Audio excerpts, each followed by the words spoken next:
Step into this. A room where the air hums with a stillness you can't pin down. A pressure twisting in your ribs that feels ancient, unasked for. The day unfolds. Coffee turning bitter on your tongue. Voices outside blurring into a faint hum. And there it is again. That quiet ache. That pull towards something dark. Something miserable. What if this isn't random? What if the misery you've draped over yourself isn't some uninvited curse, but a companion you've beckoned, time and again, with a silent yes? Do you see it now? The way you hold your pain, shape it like clay, and wear it as if it's your truest badge. Here's the paradox that digs into your mind. You insist you want happiness, don't we all? Yet you hover in the shadows you've carved out. You reach for light, but settle into sorrow. Your thoughts circling the same old tracks of regret, fear, and what might have beens. Why? Why do we grip this misery like it's the last tether to something solid? Could it be that you're not just caught in this muted despair, but its creator? That somewhere beneath your weary breaths, you're addicted to the very thing you claim you'd cast off if you could? Look closer. Feel the snag in your chest as these words hit you. You felt this before. This strange ease in the uneasy. This drift toward the familiar dark. It's not loud like fury or piercing like grief. It's soft, sly, a whisper saying, "Stay here. You belong." And you do. You've traced every line of your misery, every bend and break a pattern you've perfected. But what if that pattern's a sham? What if the misery you've nurtured isn't your lot, but your craft? A choice so etched into your core you've forgotten you chose it. Ask yourself, when did you last let joy sit with you without questioning its intent? When did you last step away from the gloom, not out of fright, but out of boredom with its stale refrain? The weight of these questions presses down, doesn't it? It's unnerving to think you might be the one at the helm, steering back into the haze when the sun's right there, patient and unjudged. And yet, the truth stands, cold and clear. Most of us, maybe all of us, harbor this secret devotion, this quiet pact with misery. How did we end up here? What keeps us locked in this enigma? Unable to slip free?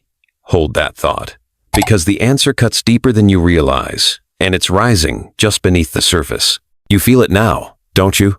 The thread of that question pulling tighter, unraveling something you've long kept buried. This isn't just a fleeting mood or a bad day's shadow. It's a force, a current running beneath your skin, steering you toward misery when you least expect it. But why? Why does this ache feel like home when every part of you screams for something else? The answer lies in a truth we rarely dare to face. Misery isn't just something that happens to you, it's something you've learned to need. And that need, that addiction, has roots twisting through your psyche and your soul, fed by forces older than you know. Start with the mind itself.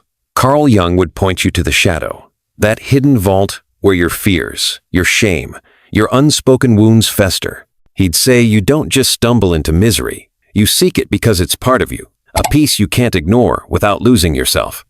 To face the shadow is to grow, but to linger there, to let it define you, that's where the addiction takes hold. You're drawn to the dark, not because it's cruel, but because it's familiar. A mirror you've stared into so long you've forgotten there's more to see. And yet, Jung whispers a warning. The longer you stay, the harder it is to step into the light. Then there's Friedrich Nietzsche, who'd laugh at your protests and call misery your teacher. He'd argue you cling to it because it forges you pain as the hammer, you as the steel. What doesn't kill you makes you stronger, he'd say. But what if you've grown to love the blows? What if you've mistaken the hammer for your purpose, embracing the strikes because they give you something to resist, something to mean?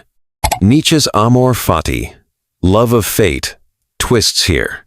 You don't just accept misery, you court it, addicted to its raw, unpolished truth, in a world that feels too soft without it. Arthur Schopenhauer, ever the pessimist, would nod grimly and tell you this is no surprise. Life, to him, is a pendulum, swinging between boredom and pain. And misery is the default, because your will, the blind, insatiable drive inside, can never be sated. You're not addicted because you choose it. You're addicted because you can't escape it. Every desire met breeds a new one. And in the gaps, misery waits like an old friend. Schopenhauer offers no hope, only a mirror. You stay because there's nowhere else to go. Jean-Paul Sartre, though, would turn the lens sharper. He'd say you're free, terrifyingly free, and that's the problem. Misery isn't your prison, it's your alibi. To choose joy, to craft meaning, demands a courage you dodge by sinking into despair. It's easier to blame the world, to let the weight pin you down, than to stand in the void of your own making. Sartre's existential dread isn't just fear, it's the pull of inertia, the addiction to staying small when freedom feels too vast. And Viktor Frankl? He'd look at you with quiet eyes and ask, "What meaning have you found in this?" He'd say misery grips you because you've stopped searching beyond it. In the camps, he saw men survive by weaving purpose from pain. Yet you, unshackled, let it weave you instead. The addiction, he'd argue, isn't to misery itself, but to the absence of something greater. These roots, psychological, philosophical, tangle deep. They shape you silently through habit and history, whispering that misery is safety, strength, inevitability. But what does this quiet pact cost you? What unseen chains tighten with every step you take down this path? The tension builds because the consequences are closer than you think. You're starting to sense it now, aren't you? The way this addiction seeps into the cracks of your life, unnoticed until the damage is done. It's not just a shadow in your mind. It's a thief, stealing pieces of you while you stand guard over your misery like it's something precious. The consequences aren't loud. They don't crash in with fanfare or sirens. They're quiet, relentless, reshaping your days, your relationships, your very self, until one day you look up and wonder how you became a stranger in your own skin. How does this happen?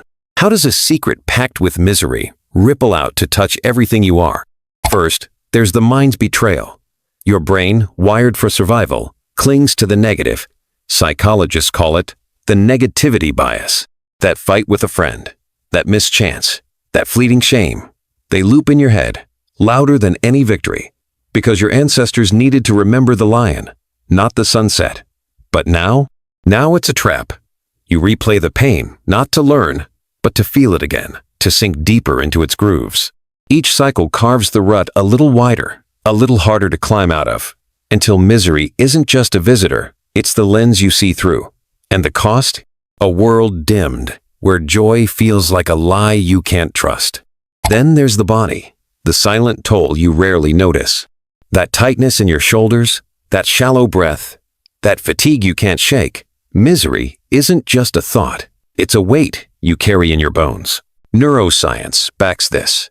Chronic stress, from dwelling in despair, floods you with cortisol, eroding your health, dulling your spark. You think you're just feeling down, but your cells are screaming, trapped in a war you've waged against yourself. How long can you keep this up before the cracks show, before the exhaustion becomes who you are?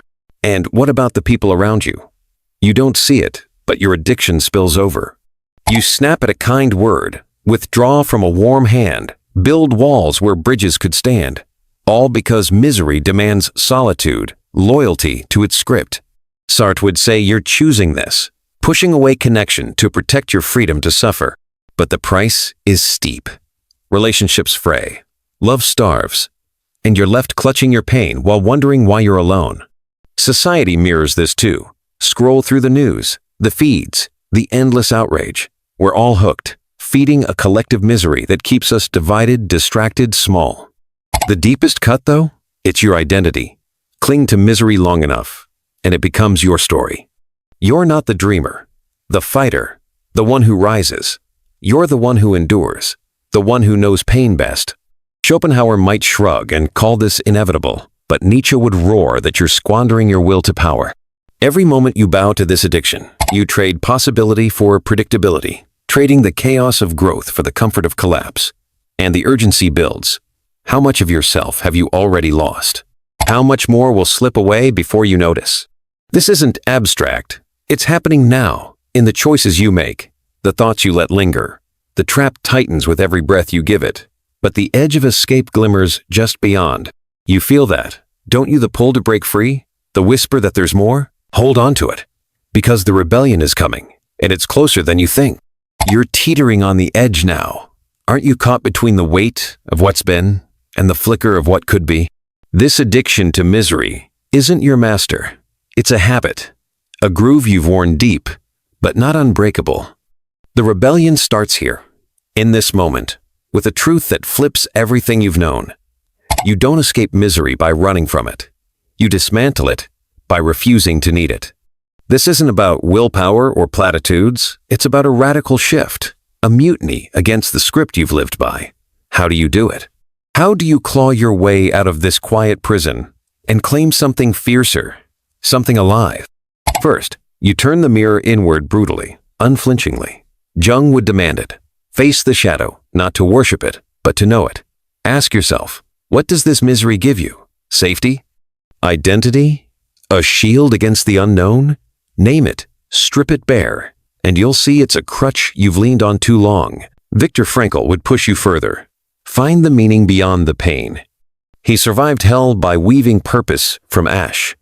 You, in your everyday struggles, can do the same. Stop asking why you hurt. Start asking what this hurt could build.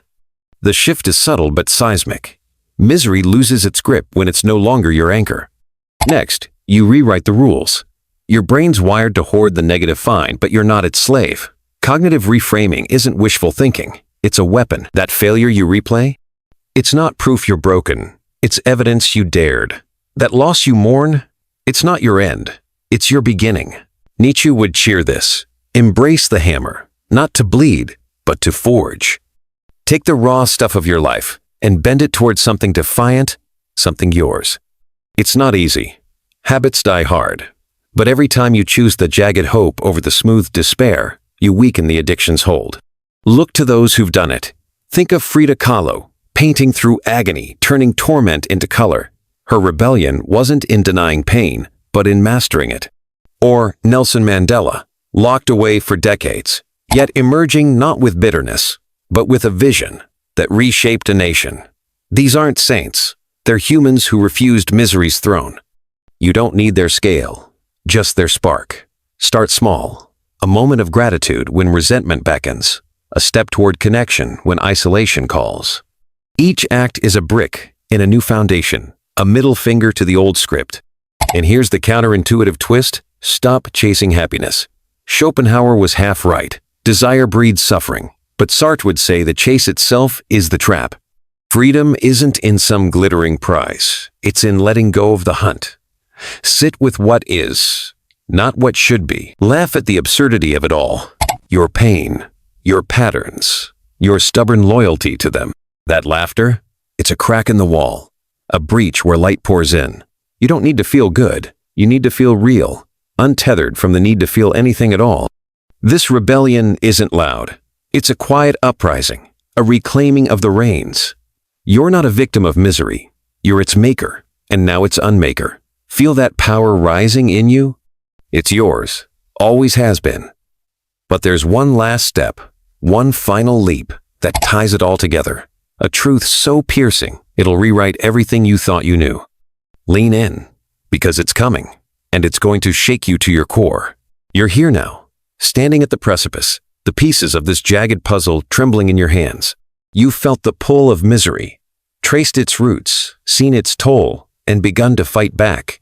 But there's one last truth waiting, sharp and unshakable, ready to cut through the haze.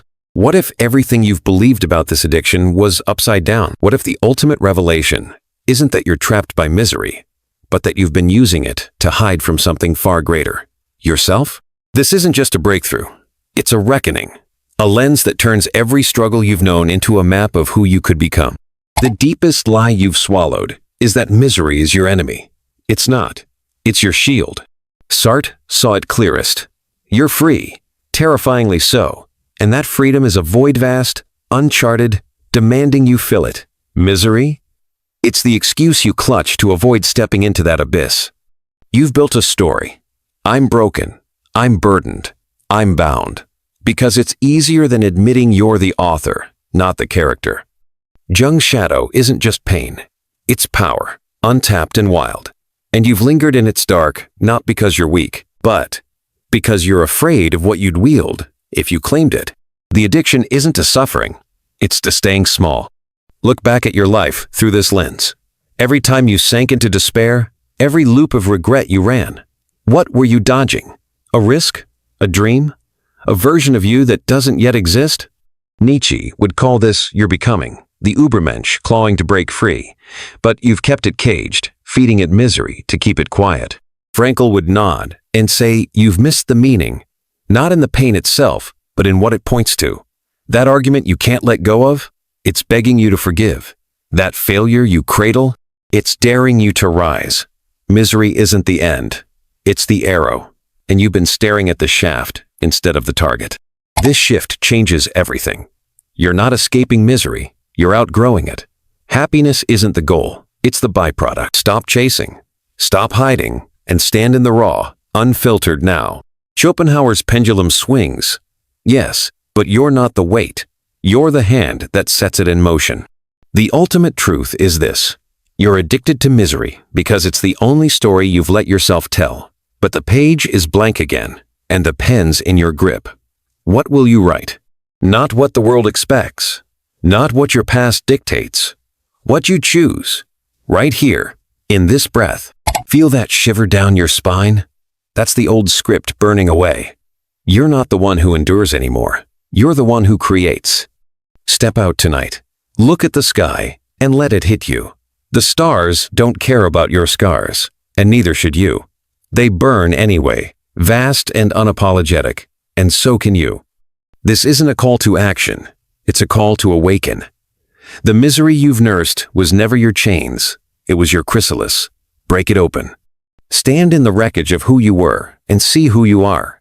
Not a prisoner, not a victim, but a force, alive and unbound.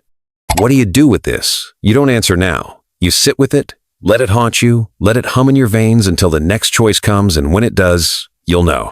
The world's still turning, and you're still here. What an irony. The misery you feared was the door you needed all along. Walk through.